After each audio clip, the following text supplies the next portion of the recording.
Mazal Tov pour les fous de foot. Eh bien, vous avez commencé et votre mondial, enfin notre mondial, votre mondial en tout cas, c'est une bracha qu'Akadosh Baruch Hu dans le monde. Eh bien, il a mis le football. Je vais vous dire pourquoi. Parce qu'à l'époque, c'était quoi les amusements des gens? C'était par exemple le jour de la Saint-Sylvestre, le jour de Noël, le 1er janvier. Qu'est-ce qu'il faisait, monsieur Sylvestre, Saint-Sylvestre? Eh bien, il prenait 10 000 juifs sur le Kikar, sur la place de là-bas, et ils brûlaient. C'était ça leur amusement. C'était extraordinaire ce que faisaient nos ennemis. Donc maintenant, ce qui se passe, à la grâce de Dieu, Akadosh Baruch Hu, il a mis cette folie du foot dans le monde. Et Baruch Hashem, tout le monde vont vers le foot.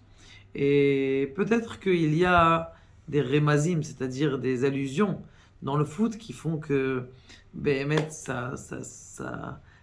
un jeu qui a marché plus que les autres jeux.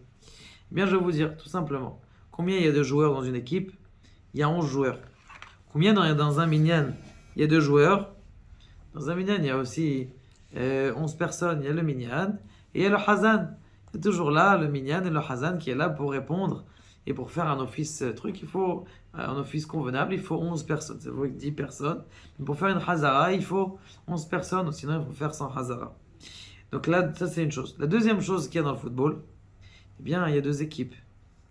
2 équipes et 2 buts. Maintenant, 2 équipes, ça veut dire que qu'est-ce qui se passe?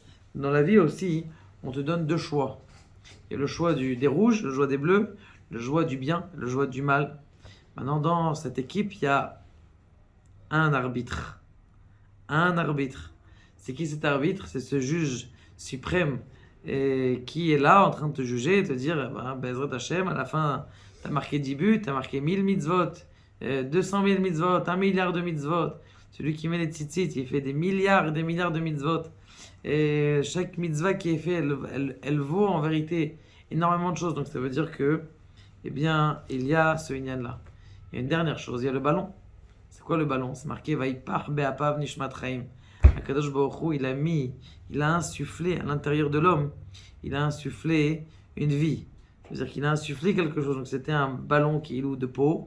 Et Akadosh Baruch Hu, il a insufflé. Donc ça veut dire que dans ce ballon-là, ce ballon, c'est toi qui, on espère que tu vas rentrer dans les bonnes cages et pas dans les cages adverses. Maintenant, il y a une dernière chose, il y a les supporters. Les supporters, il faut savoir qu'ils sont très importants. Plus les supporters ils sont forts, et plus on réussit.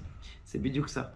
Il faut savoir que, mes chers amis, il faut bien se mettre à de bons endroits dans la vie. Il ne faut pas rester avec des gens qui sont mécréants. Il faut se mettre, plus tu vas avec un environnement de gens qui vont t'encourager dans les bonnes choses, plus tu vas devenir un fils à papa.